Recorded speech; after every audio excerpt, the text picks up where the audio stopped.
নতুন দলের একজন নেতা জনাব সার্জিস আলম, উনি আজকে একটা কথা বলেছেন যে শেখ হাসিনাকে নাকি ফাঁসির দড়িতে ঝুলানোর আগ পর্যন্ত এই দেশে নির্বাচন হবে না। এটার মাধ্যমে সে আসলে কি করতে চায়? নির্বাচনটা কি তাহলে শেখ হাসিনা ফাঁসির দড়ি থেকে উঠানো এত সহজ, এবং তাকে গিয়ে এত দ্রুত নির্বাচন, তাহলে কি হবে নির্বাচনটা? আপনি নির্বাচনের কথা বলছেন, তারা তো নির্বাচনকে দূরে সরিয়ে দিচ্ছে। তাহলে আমি আপনাকে বলি, একটা পিতার অনেক ধরনের, একটা মানুষের অনেক সন্তান থাকে, সুসন্তান থাকে, কুসন্তান থাকে, আর একটু ইজ্জত করে কইলে বলা যায় বেত্তুমিস থাকে, বেয়াদব থাকে। আমরা একটা বিপদে পড়ছি বাংলাদেশে। এই বিপদটার মাঝে আজকে পড়ছি, বেয়াদবদের বিপদটার মাঝে। ও কি জানে? ওর বাপে জানে। ওর বাড়িতে থেকে 500 কে 350 কিলোমিটার, বাপে ওর বাড়িতে পঞ্চগড়ে। কয়দিন লাগে একটা মানুষকে ফাঁসিতে ঝুলাইতে? ও কেন গিয়া ওই যে আইসিটিতে জিজ্ঞাসা করে না? ওই যে তাজুল ইসলাম যে আছে প্রসিকিউটর, তাকে জিজ্ঞাসা করে না যে একটা ফাঁসি যদি ফাইনাল করতে হয় আপনার কত বছর সময় লাগবে? মিনিমাম 15 বছর সময় লাগবে। এটা বাবর সাহেবের ইতিহাসটা দেখেন, তাইলেই বুঝবেন। সালাম সাহেবের, টাঙ্গাইলের সালাম সাহেবের ইতিহাসটা দেখবেন, ফাঁসির অর্ডার হয়েছে 1100 কিন্তু 24 পর্যন্ত ফাঁসিতে ঝুলানো যায় নাই, কারণ এটা এপিল আছে। এপিল অনেক দেরি হয় একটা মানুষকে।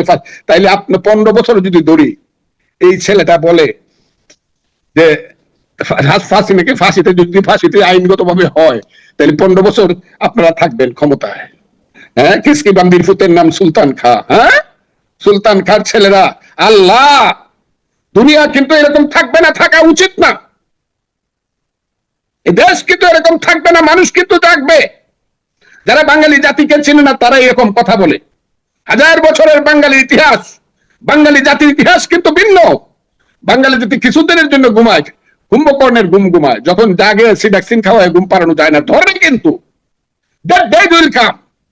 এক একটা ছেলে, হ্যাঁ, পেটে ভাত ছিল না, পরনে কাপড় ছিল না, সিরা গেঞ্জি পরে ঘুরতা, এখন টসটসা গাল হয়েছে টমেটোর মতো।